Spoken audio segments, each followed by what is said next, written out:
తన దాసుడు, బిడ్డలు కాదు, కుటుంబం కాదు, ఏదో రక్త సంబంధులు కాదు, బంధుమిత్రులు కాదు, ఎవరూ కాదు.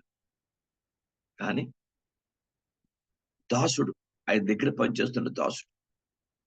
వాడికి స్వస్థగా ఈయనెళ్ళి యేసుప్రభువుకి బతిమాడుకుంటాడు. ఆ మనస్తత్వం అన్నీ కూడా గమనించాడు. బైబిల్ గ్రంథంలో ఉంది. నువ్వు వెళ్ళు, నీ దాసుడు స్వస్థ. క్రైస్తవుడు బైబిల్ గ్రంథంలో దేవుని వాక్యం చెప్తుంది. ఈ రోజు సులభంగా ఎందుకు మేము నీతిమంతురాలుగా నేను ప్రార్థన చేస్తాను, వాక్యం చదువుకుంటున్నాను, మరి దశమ భాగం ఇస్తున్నాను, కానుకలు ఇస్తున్నాను, అయినా ఎందుకు నాకు ఈ శ్రమ, ఎందుకు నాకు ఈ బాధ, నీతిమంతురాలుగా నీతిమంతుడిగా నేను ఉన్నాను కదా అని ఒక ఆలోచన విధానం క్రైస్తవులు సహజంగా వస్తుంది. కానీ బైబిల్ గ్రంథం పరిశీలిద్దాం. లేఖనంలో 94వ కీర్తన 5వ వచనం నుండి 15వ వచనం వరకు ఒకసారి 94వ కీర్తన 5 నుండి చూడండి. 94వ కీర్తన యెహోవా 5 నుంచి 15 వరకు చదవండి.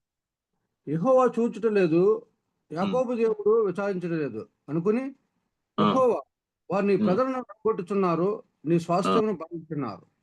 విధవరాండ్రులను పరదేశులను చంపుచున్నారు, తండ్రి లేని వారిని హతం చేస్తున్నారు. జనుల్లో పశుప్రాయులారా దీన్ని ఆలోచించడు. బుద్ధిహీనులారా మీరు ఎప్పుడు బుద్ధిమంతులు అవుదురు? చెవులను కలిగేసిన వాడు వినకుండునా, కంటిని నిర్మించిన వాడు కానకుండునా, అనుజనులను శిక్షించేవాడు, మనుషులకు తెలివి నేర్పువాడు దండింపగా మానునా, నరుల ఆలోచనలు వ్యర్థములని యెహోవాకు తెలిసి ఉన్నది. యెహోవా నీవు శిక్షించువాడు, నీ ధర్మశాస్త్రమును బట్టి నీవు బోధించువాడు ధన్యుడు. భక్తిహీనులకు గుంట త్రవ్వబడ వరకు, నీతిమంతుల కష్టదినములను పోగొట్టి వారికి నెమ్మది కలుగజేయదు. యెహోవా తన ప్రజలను ఎడబాయేవాడు కాడు, తన స్వాస్థ్యమును విడనాడువాడు కాడు. ఇది ఎవరు అనుకుంటున్నారుగా? అన్యులు. ఇంకా బైబిల్ గ్రంథాలు జాగ్రత్త చదివితే యెహోవా చూచట్లేదు, యాకోబు దేవుడు విచారించ అనుకొని యెహోవా వారు నీ ప్రజలు నలుగొట్టుచున్నారు. ప్రజలు అన్యులు అనుకుంటున్నారు, దేవుడు వారిని చూడట్లేదు. అందుకని వీళ్ళు ధైర్యంతో ఆ బిడ్డలు నలుగొడతారట. జాగ్రత్త గమనించాలి. దేవుని వాక్యం చెప్తుంది, వాళ్ళు అనుకోవడానికి కారణం ఏంటి? ఇంకా మనలో కూడా క్రైస్తవుడు తగిన స్థితిని దేవుడు చూస్తాడు. దేవుని స్తోత్రం. ప్రజలను మన కూడా గమనిస్తాడు, దేవుడు మన కూడా గమనిస్తాడు. దేవుని స్తోత్రం. ఇశ్రాయేలు ఫిలిస్తీన్లతో యుద్ధం జరుగుతున్నప్పుడు వాళ్ళు యెహోవా మనసును తీసుకొస్తే ఫిలిస్తీన్లు భయపడిపోతారు, దెబ్బగా అందరూ పారిపోతారు. ముందు మనసాన్ని తీసుకొచ్చి మన యుద్ధంలో పెట్టండి అని అందరూ మాట్లాడుకొని కేకలు వేసుకొని యెహోవా మనసును తీసుకొచ్చి యుద్ధంలోకి తీసుకొచ్చారు. యెహోవా మందసానికి ఉన్న పవర్ మందసానికి ఉంది. అది 100% నిజం. నిజంగా ఫిలిస్తీన్లు భయపడ్డ మాట వాస్తవమే. కానీ ఫిలిస్తీన్లు మళ్ళా ధైర్యం తెచ్చుకున్నారు.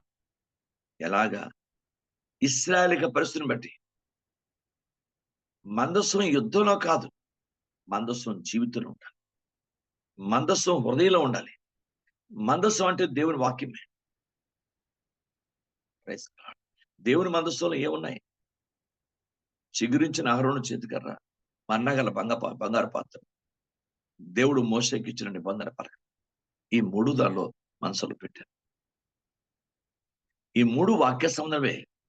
బంగారు పాత్ర అంటే రాజరికాన్ని సాదృశ్యం. బైబిల్ గ్రంథంలో లేఖనం చెప్తుంది, చిగురించిన అహరోను చేతికర్ర అభివృద్ధి. లేవీయుడు కనుక దేవుడు మహాకనికరంతో మిగతా 11, 12 కర్రల కంటే, అన్ని కర్రల కంటే తన కర్రనే చిగురింపు చేశాడు. అహరోను ప్రధాన యాజకుడు. ఒక విషయం ఈ జాగ్రత్త గమనిస్తే, వాక్యము హృదయంలో ఉండాలి, మనసులో ఉండాలి, జీవితం ఉండాలి, క్రియల్లో ఉండాలి, నడవడికలో ఉండాలి, మన బతుకులో ఉండాలి. అది లేకుండా మనస్సాన్ని యుద్ధంలో పెడితే ప్రయోజనం అండి. ఫిలిస్తీన్లు ధైర్యం తెచ్చుకొని ఇశ్రాయేలును ఎదిరించారు. దేవుడు కూడా వారికే జయాన్నిచ్చాడు. క్రైస్తవులు నిర్లక్ష్య భావం. మళ్ళీ వీళ్ళు తగినంత జీవితాన్ని దేవునికి అర్పించుకోకుండా, మనస్సును అర్పించుకోకుండా, ఉదయాన్ని అర్పించుకోకుండా, దేవునికి అనుకూలంగా జీవించకుండా, జీవితాలు సరిచేసుకోకుండా, వాక్యానుసారం ఉండకుండా, మా జీవితంలో దేవుడు కార్యం చేయట్లేదు, మా జీవితంలో దేవుడు అద్భుతం చేయట్లేదు, దేవుడినో పాస్ట్ గారిని అనుకుంటే ప్రయోజనం లేదు. మనం చక్కదిద్దబడాలి. అక్కడ అనిల్ అనుకున్నాడు, నేను దేవుడు వారిని చూసినట్లేదు కనుక వారిని నల్లగొడుతున్నాడు అంటే, అప్పుడు దేవునికి వాక్యంలో రాయబడింది, దానికి తగిన యెహోవా తన ప్రజలను ఎడబాయివాడు కాడు. అన్ని జనులు తప్పుగా అర్థం చేసుకుంటున్నారు. వాడు దేవుడు వీరికి సహనాన్ని, ఓర్పును అనుగ్రహిస్తున్నాడు. బైబిల్ అంటుంది, దేవుడు ఎప్పుడు తన ప్రజల్ని, తన స్వాస్థ్యాన్ని విడిచిపెట్టాడు. ఎలా బుద్ధి చెప్పాలో, ఎలా చేయాలో, ప్రతి ఒక్కటి చేస్తాడు. బైబిల్ గ్రంథంలో ఉంది, మిమ్మల్ని శ్రమ పెట్టి వారిని శ్రమ పెట్టదు. గలతీయులకు రాసిన పత్రికలో మాట ఉంటుంది. దేవుడు విడిచిపెట్టాడు. కానీ క్రైస్తవ బిడ్డలు కూడా మనం అలా తలవడం బాధకరం. ప్రభువు మనం చూడట్లేదు, ప్రభు మా ప్రార్థన ఆలకించట్లేదు అని క్రైస్తవ విశ్వాసంలో ఉన్న ప్రజలు అనుకోవడం బాధకరం. ఎందుకంటే 73వ కీర్తన చదివితే దాంట్లోని అలాగే వాళ్ళు అనుకుంటారు. చూడండి, 73వ కీర్తన. వీళ్ళు విశ్వాసం, వీళ్ళు విశ్వాసం. 73వ కీర్తన.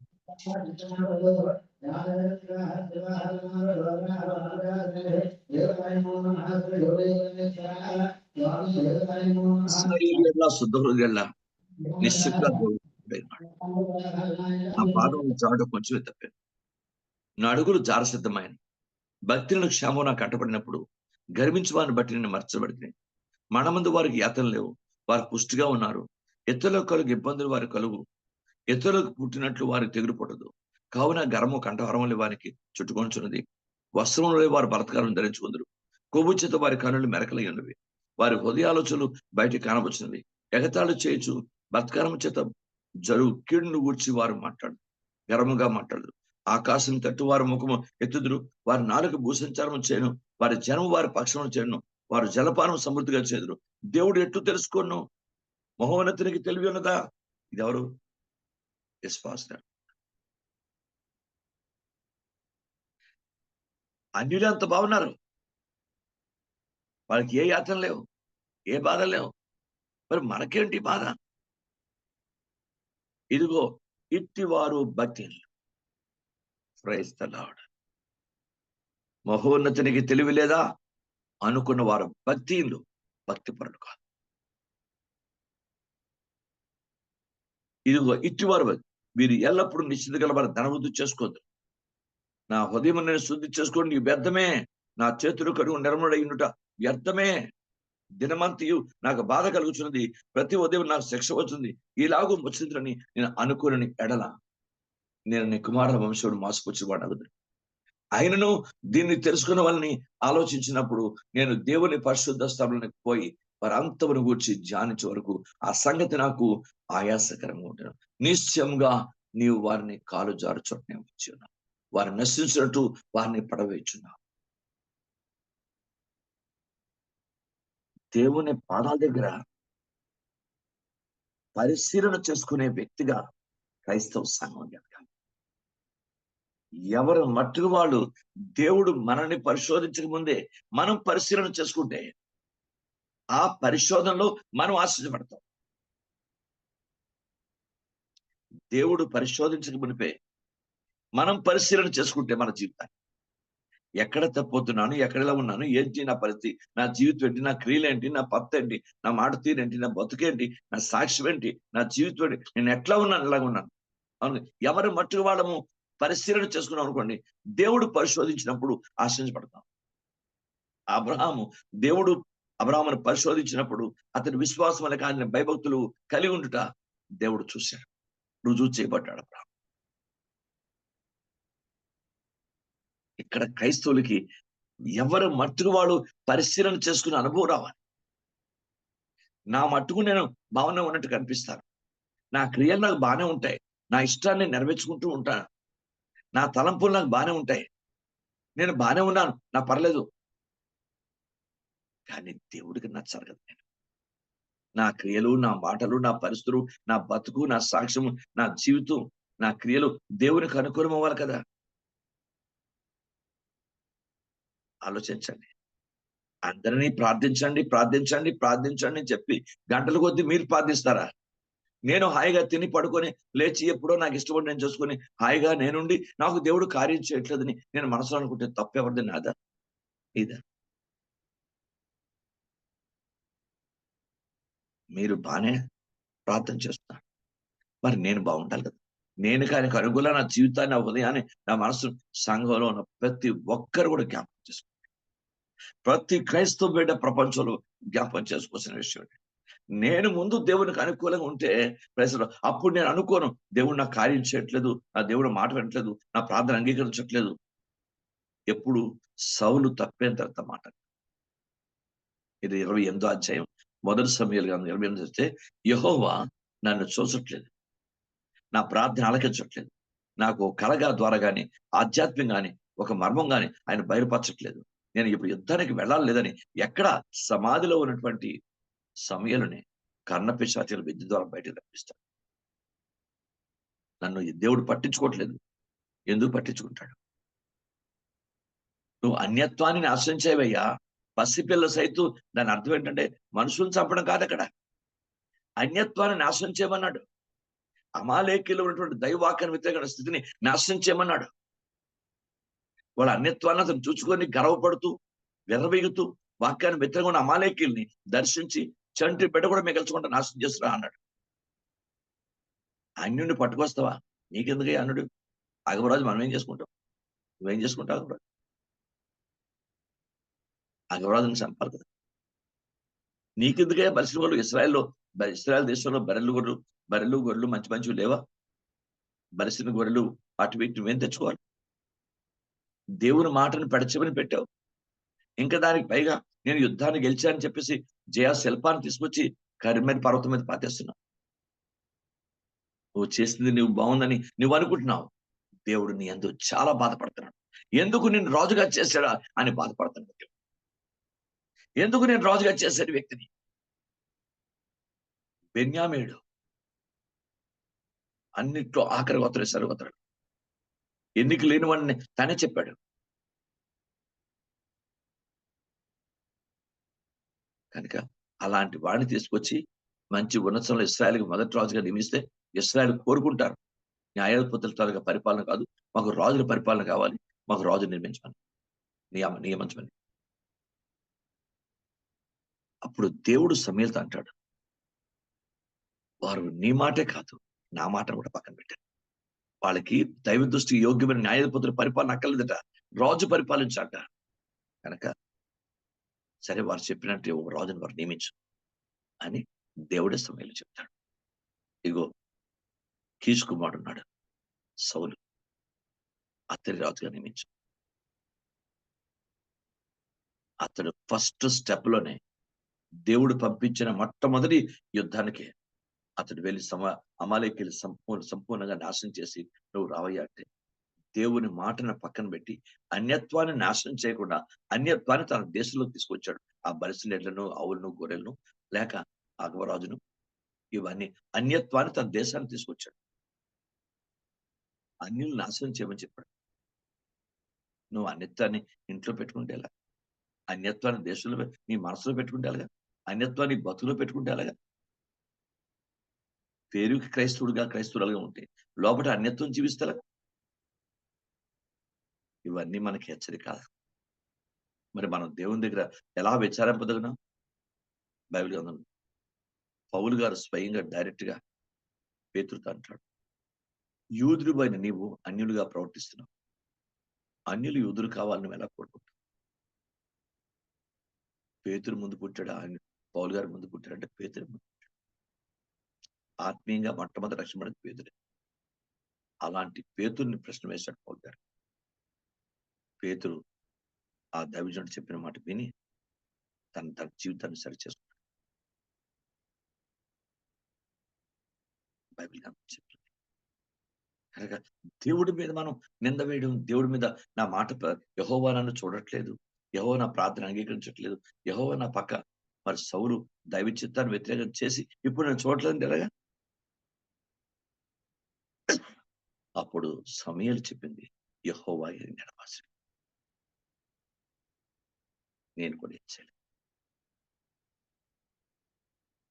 ప్రార్థన ప్రభు దగ్గర అడగండి, దేవా ఏది మన జీవితంలో అద్భుత కార్యం చూడాలన్నా, ఒక స్వస్థత చూడాలన్నా, ఒక ఆశ్చర్యకారం మన జీవితంలో నేను మీరు చూడాలన్నా, నాకు మీ కూడా ప్రభు యొక్క ఆత్మ మాట్లాడుతున్నాడు. మన జీవిత స్థితిని దేవుడు చూస్తాడు. అమ్మా నీ విశ్వాసం నిన్ను స్వస్థపరిచింది, నేను నిన్ను తాకానని చెప్పను.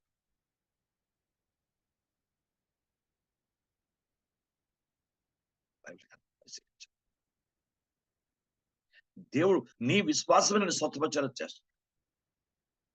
మరి నీ విశ్వాసం నా విశ్వాసాన్ని కూడా తీసుకొని నేను ఎలా ఉన్నాను, ఏం చేస్తున్నాను, నా బతుకేంటి, నా జీవితం, నా పరిస్థితి ఏంటి, ఎలా ఉన్నాను, మనసులో ఎలా ఉన్నాను, ఉదయం ఎలా ఉన్నాను, బయటకు ఎలా ఉన్నాను, మనం పరిశీలన చేసుకోవాలి.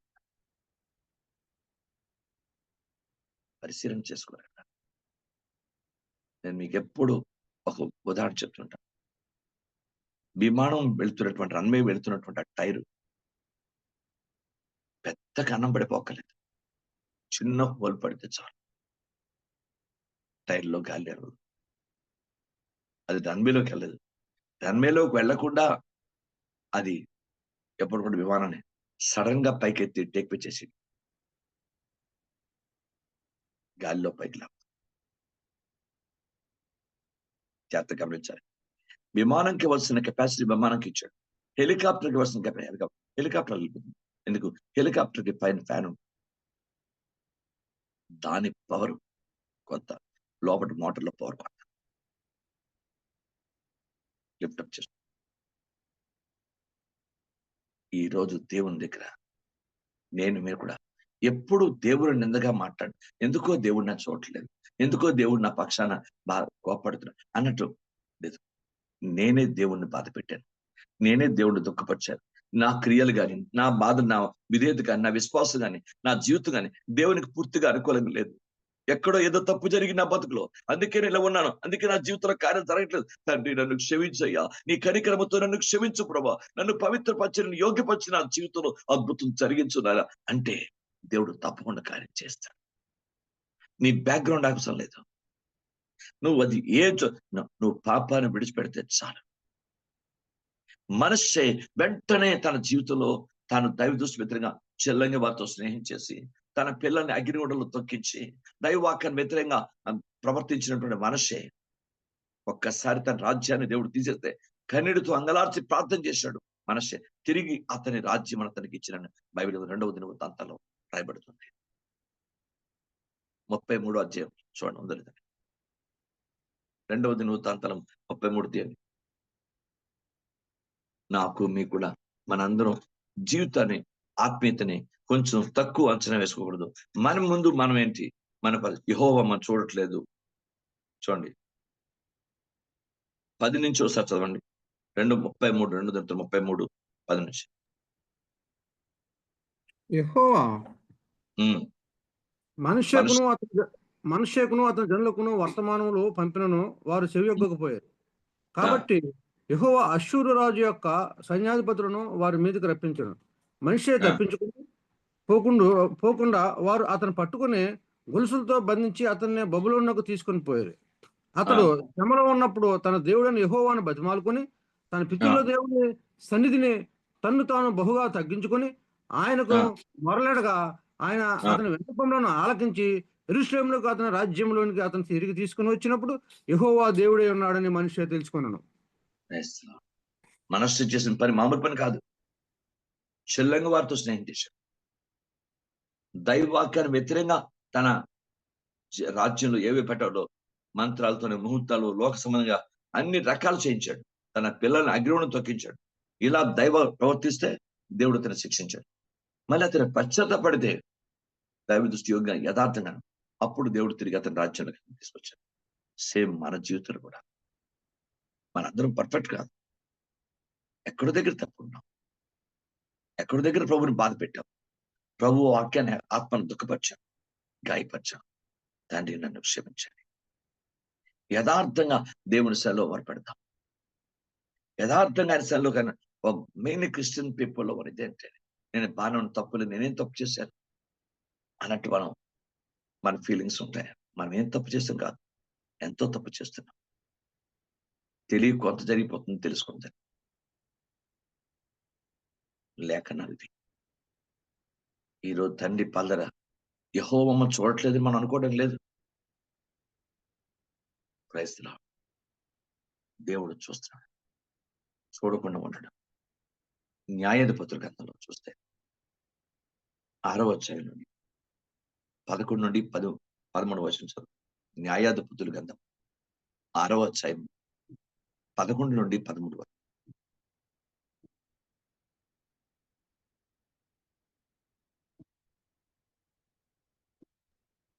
యెహోవా దూత వచ్చి ఆ, అబీయజనీయుడైన యెహోషునకు కలిగిన ఓఫ్రాలోని మస్తకి వృక్షం కింద కూర్చుండెను. యోవాషు కుమారుడైన గిద్యోను మిద్యానీయులకు మరుగైనట్లు గానుగ చాటున గోధుమలను దొలగొట్టుచుండగా యెహోవా దూత అతనికి కనబడి, పరాక్రమ గల బలాఢ్యుడా, యెహోవా నీకు తోడే ఉన్నాడని అతనితో అనగా, గిద్యోను, చిత్తము నా ఏలినవాడా, యెహోవా మాకు తోడై ఉన్నాడలా ఇదంతయో మాకేలా సంభవించెను? యెహోవా ఐగుప్తులో నుండి మమ్మల్ని రప్పించినని చెప్పుచు మా పితరులు మాకు వివరించిన ఆయన అద్భుత కార్యములను ఏమాయను? యెహోవా మమ్మల్ని విడిచిపెట్టి మిద్యానీయుల చేతికి మమ్మల్ని అప్పగించినని అతనితో చెప్పాను. ఉన్నదా? చూసారా బైబిల్ ఉంది. గిద్యోను కూడా డౌట్ పడ్డాడు, బాధపడ్డాడు. దేవునికి, అయ్యో దేవుడు మమ్మల్ని విడిచిపెట్టాడు మమ్మల్ని. కానీ దేవుడు విడిచిపెట్టలేదు. ఒకరు విడిచిపెడితే నిన్ను చూడు, నీకంటే బలాన్ని ఉన్నారు, నీకంటే గొప్పవాడు ఉన్నారు దేవుడు. ఆయన వాడుకోవాలంటే ఎవరైనా వాడుకుంటాడు. కానీ నువ్వు ఏదో నన్ను చూడట్లేదని బాధపడుతున్నావే, నువ్వు గానుగులు చాటుకుని వెళ్ళి గోధుమలు తొలగొట్టుకుంటావే, నువ్వు ఒకరి చాటున, ఒక దాని చాటున, ఒక పరిస్థితి చాటున నువ్వు ఉండటానికి వీల్లేదు కదా. నువ్వు డైరెక్ట్ గా దేవుని ఎదురు ఉండాలి. అంచేత నిన్నే దర్శించి నీతోనే మాట్లాడి నిన్నే మళ్ళీ బయటికి రప్పించి నేను ఒక దైవిక వ్యక్తిగా చేయాలని దైవ ఉద్దేశం. నిన్ను మళ్ళా సేమ్ పరాక్రమం కలిగిన బలాఢ్యుడా, నీ బలాన్ని గానుగు చాట్లు ఉంచుతావా? నీ శక్తిని, దేవుడు నీకు ఇచ్చిన శక్తిని ఎక్కడో మూల పెట్టుకుంటావా? నీకు నువ్వుగా నువ్వు అపార్థం చేసుకుని మా దేవుడు మమ్మల్ని విడిచిపెట్టాడు, మమ్మల్ని పట్టించుకోలేదు అనుకుంటావా? అందుకని దేవుడే అతన్ని దర్శించి మాట్లాడి, అప్పుడు మాట్లాడరు, ఒకే మాట్లాడు, మిద్యానీయుల నుండి ఇశ్రాయేలు విడిపించుకు నేను పంపిస్తాను. అప్పుడు అంటాడు, దేనివల్ల నేను వారిని చేయించగల మిద్యానీయులు చెప్పుకొచ్చాడు ప్రభువారు. నీ బలం తెచ్చుకొని పద. బైబిల్ గ్రంథం, నీ బలము తెచ్చుకొని పద. ఈ మాటను అండర్లైన్ చేయండి. దాంట్లోనే మెసేజ్ యొక్క థీమ్ అంతా ఉంది. నీ బలం, ఉండండి ఒక నిమిషం, నీ బలము తెచ్చుకొని, దాన్ని అర్థం చేసండి. బైబిల్ గ్రంథంలో ఉంది, తప్పైన కుమారుడు మొత్తం తన జీవితంలో చాలా నష్టపడ్డాడు. చెప్పులు పోయినాయి, బట్టలు చినిగిపోయినాయి, జీవితం దుర్భరం అయిపోయింది, చిల్లి గవ్వలేదు, స్నేహితులు విడిచిపెట్టేశారు, అన్ని అయిపోయాయి. ఇంకా తన దగ్గర ఆ పంది పొట్టు కూడా తినే అనుభవంకి వెళ్ళిపోయాడు. చివరికి పంది పొట్టు తిన్నాడు. అంత భయానకమైన పరిస్థితికి వచ్చింది. అప్పుడు బుద్ధి వచ్చినప్పుడు మనస్సులో మనస్సులో బలమైతే ఎప్పుడైతే వచ్చిందో, మనస్సులో మార్పు అయితే ఎప్పుడు వచ్చిందో, మనస్సులో పశ్చాత్తాపం ఎప్పుడు ఉందో, పశ్చాత్తాపానికి మించిన ప్రాయశ్చిత్తం లేదు. పశ్చాత్తాపం ఉన్న బలం దేంట్లో లేదు. పశ్చాత్తాప మార్పులో ఉన్న బలం దేంట్లో లేదు. నీ బలము తెచ్చుకుని నీ బలం తెచ్చుకోయ్యా, నేను నీకు బలాన్ని ఇస్తాను. దాని నీవు దైవ దృష్టి యోగ్యంగా ఆ బలాన్ని, ఆ పశ్చాత్తాపం అనే మనసుని, ఆ మారు మనసు అనే పరిస్థితిని నీ జీవితంలో తెచ్చుకుంటే నీకు నేను బలాన్ని ఇస్తాను. నువ్వు బలము తెచ్చుకొని నీ బలం నువ్వు తేవడానికి నువ్వు ఎంత ఒకసారి రికలెక్ట్ చేసుకొని లైఫ్ ని ఎక్కడ ఆశిస్తున్నాను, ఎక్కడ గర్విస్తున్నాను, ఎక్కడ వాక్యాన్ని వ్యతిరేకుంటున్నాను, ఎక్కడ మాట్లాడుతున్నాను, ఎక్కడ ఏ విధంగా ఉన్నాను, నా ప్రవర్తన ఏంటి, నా క్రియలేంటి, నా లోపట బయట నేను ఎట్లా ఉంటున్నాను, ప్రతి ఒక్కటి ఎవరి మటుకు వాళ్ళు మన జీవితాన్ని పరిశీలన చేసుకుంటే, నా బలం నేను తెచ్చుకుంటే నాకు బలం ఇవ్వడానికి దేవుడు సిద్ధంగా ఉన్నాడు. నా బలం ఏంటంటే పశ్చాత్తాపమే నాకు బలం. పాపాత్మురాలు తిరిగి తిరిగి తిరిగి తిరిగి తిరిగి దేవుని దగ్గర యెహోవా దగ్గరికి వచ్చి ఆయన పశ్చాత్తాపడింది. సమాధానము కలిగిన బలం వచ్చింది. నువ్వు సమాధానం కలిగిన బిడ్డమ్మా, నీ విశ్వాసాన్ని రక్షించాలి. సమాధానం ఎంత బలమైందో అంత బలమైంది. సమాధానం ఇచ్చేసాడు. ఎప్పుడైతే గిద్యోను తాను చెప్పాడు, దేవుడు చెప్పాడు, నీ బలం తెచ్చుకో. అర్థం బలం తెచ్చుకోవడం ఏంటి? ఆల్రెడీ బల పరాక్రమాల పరాక్రమాల బలాఢ్యుడు చెప్తున్నాడు కదా దేవుడు. శారీరక బలం కాదు, మనస్సు వీక్ అయిపోయింది. అవిశ్వాసంతో, అనుమానంతో, భయంతో దేవుణ్ణి అనుమానించే స్థాయికి వచ్చాడు. మమ్మల్ని విడిచిపెట్టాడు కదా మా దేవుడు. మనస్సు వీక్ అయిపోయింది. అప్పుడు ఆ వీక్నెస్ నుంచి, ఆ మైండ్ వీక్నెస్ నుంచి ఆ వీక్ మైండ్ పోవాలి. మనిషికి మనలో ఉన్న వీక్ మైండ్ పోవాలి, స్థిర బుద్ధి రావాలి, స్థిర మనసు రావాలి, మనసులో పట్టుతో రావాలి, బలం రావాలి. అప్పుడు ఆ పశ్చాత్తాపమే, ఆ కన్నీళ్ళే, మనం చేసిన ప్రతి తప్పిదాన్ని, పాపాన్ని ఒప్పుకొని విడిచిపెట్టడమే అది మనకు బలం. వాడు బుద్ధి వచ్చినప్పుడు అనగానే వాడికి దైవ దృష్టి యోగ్యమైనటువంటి మార్పు కలిగినప్పుడు అదే వాడికి బలం. వాడు తండ్రి దగ్గరికి వెళ్ళి, మీకు నువ్వు పరలోకానికి పరిశుద్ధాత్మ విరుద్ధంగా పాపం చేశాడు, నీ సేవకుల్లో ఒకడు, నీ పనివారిలో ఒకడు కూడా అనిపించుకోవడానికి యోగ్యత లేదు అని అంటే, ఆ మాటలు విన్న తండ్రి పరుగును వెళ్ళి తన కుమారుని కౌగిలించుకొని మెడ మీద ముద్దు పెట్టుకుంటాడు. ఎంత మార్పు గురించి నేను చూశానయ్యా. నువ్వు బలం పొంది తిరిగి వస్తావని ఎప్పుడు నీ గురించి నేను కాచుకుని ఉన్నానయ్యా. నీ గురించి నేను ఎదురు చూస్తున్నానయ్యా. నీ మనసు బలం పొందాలయ్యా. నీలో ఆ పశ్చాత్తాపం రావాలి, నీలో మారు మనసు రావాలి, ఆ దైవ వాక్యానుసారం మార్పు నీ జీవితంలో, అప్పుడే నువ్వు సక్సెస్ అవుతావు. అంతవరకు నీ దగ్గర ఫెయిల్ అయ్యా.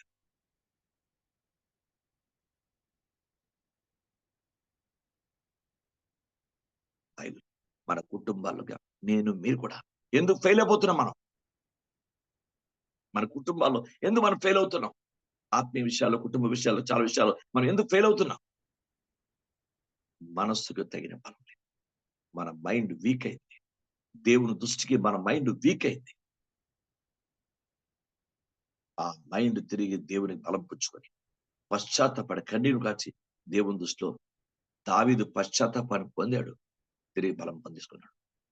Praise God. మనషే పశ్చాత్తాపాన్ని పొందుకున్నాడు, తిరిగి దైవ దృష్టి యోగమైన బలం పొందుకొని ఆ వీక్ మైండ్ తీసుకొని దేవుని ఎదుట తను చేసిన ఉపమానం విడిచిపెట్టాడు మనషే. ఇలా బైబిల్ గ్రంథంలో వ్యక్తులందరినీ మీరు జ్ఞాపకం. సౌలు తన పౌలుగా ఉన్నప్పుడు, సౌలుగా ఉన్నప్పుడు ఆ కనుల్లోంచి ఆ పొరలు పాపాలు అన్ని రాలిపోతే ఆ పాపంతా పోయింది, బలం పొందుకున్నాడు, లేచి ఆహారం పుచ్చుకొని సమాజంలోకి వెళ్ళిపోయి దేవుని యేసుక్రీస్తుని ప్రారంభించాడు. అపోస్తలుల కార్యం రాయబడింది. మనకు బలం ఏంటంటే పశ్చాత్తాపం. మనకు బలం ఏంటంటే మారు మనసు. మనకు బలం ఏంటంటే ఓ గొప్ప మార్పు మన జీవితంలో రావాలి. అదే క్రైస్తవుడి బలం. ఆ బలం తర్వాతనే దేవుని ఆత్మ బలం, వాక్య బలం, ప్రార్థన ఇవన్నీ ఏడుతాయి. అసలు మారు మనసు అనే బలం లేకపోతే మిగతా బలాలు ఎదిరిగా. కనుక దేవుని యొక్క వాక్యం నాతో, మీతో, మనందరితో సూటిగా మాట్లాడు. మనుషులు సహజం, మానవులు తప్పు చేస్తాం. పశ్చాత్తపడి కన్నీరు కార్చి ఆ పాపాన్ని ఒప్పుకొని విడిచిపెట్టి వాక్యం బట్టి జీవితాన్ని చక్కదిద్దుకుంటే విజయాలకు మనం పాత్రలవుతాం. దేవుడు చేసే కార్యాలకు మనం పాత్రలవుతాం. దేవుడు చేసే అద్భుతాలు మనం పాత్రలవుతాం. ఈ సంగతిని మన జీవితంలోకి జ్ఞాపకం ఉంచుకోవాలి. మా అమ్మ యెహోవా చూచట్లేదు అని దేవుడిని నింద వేస్తావా? మేము ఎందుకు ఇలా అవుతున్నాం? అందుకే కీర్తనలు 9వ కీర్తనలోని 10వ వచనం, నిన్ను ఆశించువాడిని నువ్వు విడిచిపెట్టేవాడు కాదయ్యా, విడిచిపెట్టేవాడు కాదు. 115వ కీర్తనలో 12వ వచనం అంటాడు, యెహోవా లేఖనం బైబిల్ గ్రంథం చెప్తుంది, ఆయన మమ్మల్ని మర్చిపోలేదు. విశ్వాస పాత్రులు మాట్లాడింది, ఆయన మమ్మల్ని మర్చిపోలేదు. దేవుడు మమ్మల్ని మర్చిపోడు. మర్చిపోవడానికి మానవుడు కాదు. ఎప్పుడు మనకి జ్ఞాపకం ఉంచుకుంటాడు.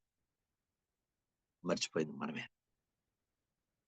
ఆయన చిత్తాన్ని, ఆయన వాక్యాన్ని, పరిశుద్ధాత్మ, ఆయన సంకల్పాన్ని, ఆయన ఏం చేయాలనుకున్నాడో దాన్ని పక్కన పెట్టి మన ఇష్టానికి, మన ఆలోచనకి, మన ఉద్దేశానికి, మన రోషానికి ప్రాధాన్యత ఇచ్చి దైవ చిత్తానికి వ్యతిరేకంగా ఉంటుంది ఎవరికి మనమే. తండ్రి పాదాల దగ్గర నేర్చుకుంటే నువ్వు బలము తెచ్చుకో. గిజ్జోతో చెప్తున్నాడు దేవుడు, యెహోవా దూత, నీ బలము తెచ్చుకొని నీకు నేను నా బలాన్ని ఇస్తాను. నీ బలం తెచ్చుకో. ఈ రోజే ప్రభుత్వం మాట్లాడు. ఇప్పుడు జరుగుతున్నటువంటి ఈ చిన్న జుంకుడిలో ప్రభుత్వం మాట్లాడు. అందరూ కూడా నోబడి ఈస్ పర్ఫెక్ట్ ఇయర్. ఎవరు మనం పరిపూర్ణం కాదు. ప్రతి ఒక్కరు కూడా మనం తప్పైన వారమే. మన జీవితంలో ఎక్కడో దగ్గర లోటు ఉంది,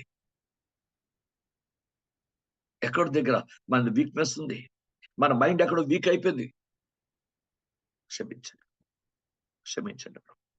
ఒక్కసారి నీ బలం అప్పుడు నీకు అర్థమవుతుంది ఎవరిని ఎలా చూడాలి, ఎలా ప్రేమించాలి, ఎలా లోబడాలి, ఎలా విధేయత చూపించాలి, ఎలా విశ్వాసాన్ని చూపించాలి. ఏంటి కంప్లీట్ గా నీ మనసు తెరవబడుతుంది. గాయం పొందినప్పుడు బైబిల్ గ్రంథంలో ఉంది, స్టీవెన్ తలక మనం కంప్లీట్ గా తెరవబడ్డాయంట కళ్ళు. మనిషి కుమారుడు యెహోవా పక్కన కూర్చోడం చూశాడు బైబిల్ గ్రంథంలో. మన హృదయంలో కూడా మనం ఒక్కసారి మన అంతరంగం వెలిగించబడినప్పుడు ఏది ఏంటి, ఎవరు ఏంటి, ప్రతి ఒక్కడి నీ నీ హృదయంలోకి, నీ మనసులోకి దృష్టి వచ్చేస్తుంది. ఆ మనోనేత్రాలు వెలిగించబడినంత వరకు కూడా ఎవరికి ప్రాధాన్యత ఇవ్వాలి, ఎవరికి ప్రాధాన్యత ఇవ్వకూడదు, ఏం చేయాలి, ఎలా ఉండకూడదు, ఏం చేస్తే దేవుడికి ఎంతవరకు మనం లోబడాలి, ఎలా లోబడాలి, ఇవన్నీ మనకి ఆగ్యమే గోచరం అయిపోతే గుర్తులోకి రావు. బానే ఉన్నాను స్థాయిలో పడిపోతాం. నిన్ను నువ్వేంటో గుర్తించగలవు. దేవుని ఆత్మ మట్టుకే మనం ఏంటో మనకు తెలియపరుస్తాడు. వాక్యం మట్టుకే మనం ఏంటో మనకు తెలియపరుస్తాడు. దేవుడు ఆత్మ ఇస్ ద పర్సన్. దేవుని వాక్యం అంటే పర్సన్. Praise the lord. వాక్యం అంటే Jesus. Jesus is the reality. ఆయన వస్తువు కాదు, ఆయన పర్సన్. కనుక నాకు మీకు కూడా ప్రభు ఆత్మ అంటాడు, దేవుడు నన్ను మర్చిపోయాడు, దేవుడు నన్ను విడిచిపెట్టాడు, ఏ కార్యం నాకేం జరగట్లేదు అని బాధపడద్దు, చింతించద్దు, దేవుడిని అనుమానించద్దు, దేవుడి మీద దుఃఖపడద్దు. అసలు నేనేంటి, నా బతుకేంటి, ఎంతవరకు నేను దేవుని దృష్టి యోగి ఉన్నాను అని ఎవరి మట్టు వాళ్ళు జీవితాన్ని చక్కదిద్దుకుంటే, తిరిగి నీ బలాన్ని పశ్చాత్తాపం ద్వారా, కన్నీటి ద్వారా పొందుకుంటే దేవుడు తన బలాన్ని ఇచ్చేస్తాడు. మళ్ళీ నువ్వు మంచి ఫిట్నెస్, స్పిరిచువల్ గా మనందరం ఫిట్ అయిపోతాం. ఆయన కార్యాలు పొందుకోవడానికి మనం యోగ్యమైపోతాం. అక్కడ యేసు ప్రభు టచ్ చేసినటువంటి మాట ఏంటంటే, శతాధిపతి వచ్చినప్పుడు, నీవు నా ఇంటిలోకి వచ్చినప్పుడు నేను పాత్రుడు కాను. టచ్ అయిపోయింది అక్కడ. ఆయన ఉదయం టచ్ అయిపోయింది. నేను శతాధిపతిని అని గర్వించలేదు, 100 మందికి అధిపతిని గర్వించలేదు. దేవా, నేను నాకు ఉన్న జనం వారు పవంటే పోను, ఓడు రమ్మంటే వచ్చును, కానీ నీవు నా ఇంట్లోకి వచ్చినకు ఐఎమ్ నాట్ వర్తీ లార్డ్. నేను పాత్రుడును కానయ్యా, నేను కార్యం చేయటకు నేను తగిన పాత్రలో లేను. ఆ స్థితిలోకి లేని నా అవిధేయత, నా అవిశ్వాసం, నా రోషం, నా కోపం, నా పాపం, నా జీవితాన్ని కలిసివేస్తుందయ్యా. నీ యోగ్యుడు కాదు, యోగ్యురాలు కానయ్యా, నన్ను క్షమించు. నీ రక్తంతో నన్ను కడుగు తండ్రి, శుద్ధి చేయండి, నాకు దీన మనస్సు ఇవ్వండి, నన్ను స్వస్థపరచండి, నన్ను బలపరచండి, నా కార్యం చేయండి, నా జీవితంలో ఈ అద్భుతం జరిగించండి అని తండ్రి పాదం మీరు పశ్చాత్తపడితే అదే మనకు బలం. దేవుడు మనని తప్పకుండా ఉన్నత ఆశీర్వాదం నడిపించేస్తాడు. అద్భుతం చేస్తే నీ జీవితంలో ఆయన ఏంటో రుచిపరచుకుంటాడు. దేవుని పాదాల దగ్గర బలం తెచ్చుకుందాం. మన హృదయాలు, జీవితంలో దేవునికి అనుకూలంగా మార్చుకుందాం. ఇక్కడ 10 ఉన్నా, ఎంతమంది ఉన్నా ఒక్కసారి దేవుని పాదాల జూమ్‌లో కొద్ది మంది వచ్చిన క్రైస్తలం పెళ్ళికి ఎక్కువ మంది వస్తారు. జూమ్‌కి 10 మంది కూడా రావడానికి కష్టం. మరి అప్పుడు మనుషులు, ఇప్పుడు మనుషులే కదా! అప్పుడున్న అనుకూలమైన వీలు ఇప్పుడు ఎందుకు ఉండదు? అవసరం లేదు. వారి తరపున ఎవరో ప్రార్థన చేస్తారు కదా! అప్పుడు అవసరం లేదు. దేవునికి ఏ విధంగానూ లోబడకుండా దేవుడిని కార్యం చేయాలని నువ్వెలా ఆశపడతావు? ఎలా ఆశపడుతున్నావు? దేవుడు వెర్రివాడు అనుకుంటున్నావా? నీలాగా అనుకుంటున్నావా? నాకు మీకు హెచ్చరికది.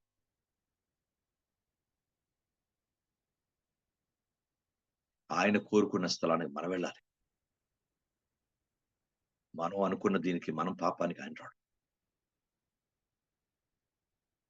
ప్రతి ఒక్కరు నేర్చుకున్నాం. నాకు మీకు కూడా ఇది హెచ్చరిక. Everybody confess in front of God. దేవుని ఎదుట పశ్చాత్తాపడు. ప్రభువా నన్ను క్షమించయ్యా. నన్ను పవిత్రపరచు. కనికరించు. నా జీవితం నిజమే. నేనే మీరు ఆశించినంత స్థాయిలో లేను. అందుకే నాకు విషయాలు రావట్లేదు అంతగా. తగినంత స్థితి లేదు. నన్ను క్షమించు. లేక నాకు బలహీనత స్వస్థ రావట్లేదు. లేక నాకు ఈ పరిస్థితి నుంచి విడుదల పొందట్లేదు. నన్ను క్షమించి, మీరు ఖండించి నీ పాదాల దగ్గర నన్ను క్షమించి, నాకు అద్భుతం చేయండి. ఆ పశ్చాత్తాపమే మనకు బలం. విజయం నీ బలం తెచ్చు. నేను నీకు నా బలం ఇస్తాను. ప్రభు యొక్క ఆత్మ సూటిగా మనతో మాట్లాడుతున్నాడు. దేవుడు బలం ఉంటానికి రెడీ ఉన్నాడు. నువ్వు పశ్చాత్తాపడడానికి రెడీ ఉన్నావు. కన్నీరు కాచడానికి రెడీ ఉన్నావా? జీవితం మార్చుకోవడానికి రెడీ ఉన్నావా? ఉదయం మార్చుకోవడానికి రెడీ ఉన్నావా? ఎక్కడ తప్పావో అక్కడ ఒప్పుకొని విడిచిపెట్టడానికి రెడీ ఉన్నావా? రైట్ నా దేవుడు నీకు తన బలాన్ని ఇవ్వడానికి, నాకు ఇవ్వడానికి సిద్ధపడుతున్నాడు. ప్రార్థన చేసుకున్నాం. దేవుడు తన మాటలు మన మీతో దీవించును కాక. ఆమేన్. ప్రభు ఆత్మతో ప్రేరేపణ కలిగి ప్రార్థన చేయండి. చిన్న ప్రార్థన. ఓ బ్రదర్, ఓ సిస్టర్ చేయండి. చిన్న చిన్న ప్రార్థన చేయండి. పరిశుద్ధుడ ఖచ్చితంగా పరిశు మెసేజ్‌ని బట్టి ప్రార్థన చేయండి. చేయండి. పరిశుద్ధుడా, ప్రేమ గల నా ప్రియ పరలోక తండ్రి, మీ పాదాలు కొందాలనైనా. జీవనము తండ్రి, జీవాధిపతి, సృష్టికర్త దేవా, భూమి ఆకాశాలు నీళ్ళను సృష్టించిన తండ్రి, మీ కొందాలు నేలమంటతో నిర్ణయించేసి వాడి నాశకాన్ని రూపురుది ప్రాణం పోసిన ప్రియ పరలోక తండ్రి, మీ బంగారు పాదాలు కొందాలు. మీ ప్రియకుమారుడు, మా రక్షకుడు, మా కాపురు, మా ప్రభు, మా రాజైన యేసుక్రీస్తునామములో ప్రార్థన చేస్తున్నాను. దేవదకాసన ప్రభా, నా సంఘం కుటుంబాలను విజ్ఞాపన ప్రార్థన చేయడానికి మీరు బిడ్డలకు ఇచ్చినటువంటి ఆధిక్యత బట్టి ఉన్నాలు.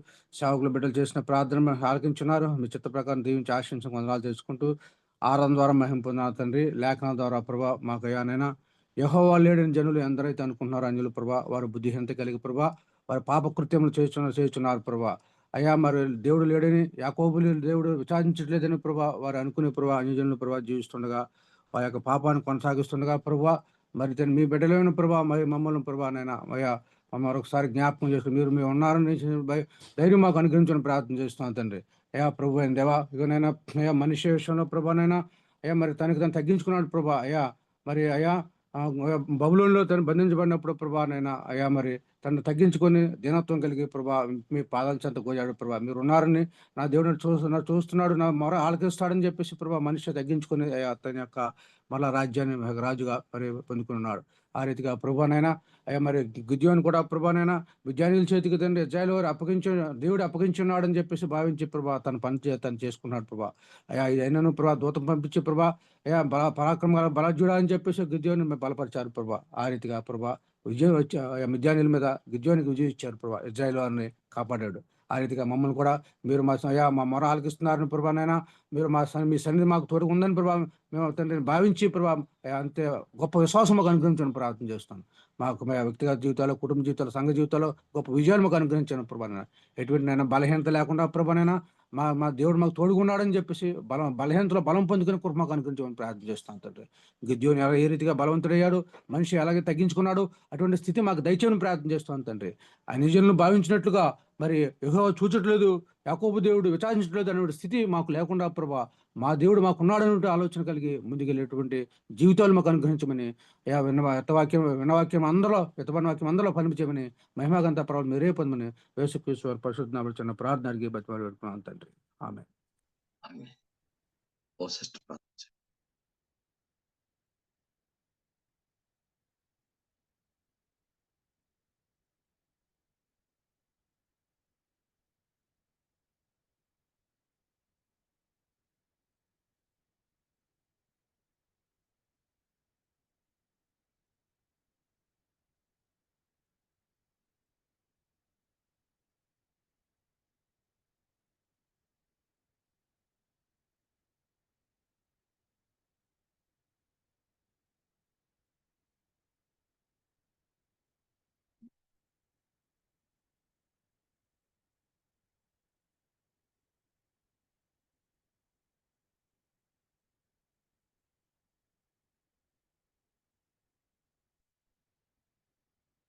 అసలు ఎవరు జూమ్ లో సిస్టర్స్ లేరండి,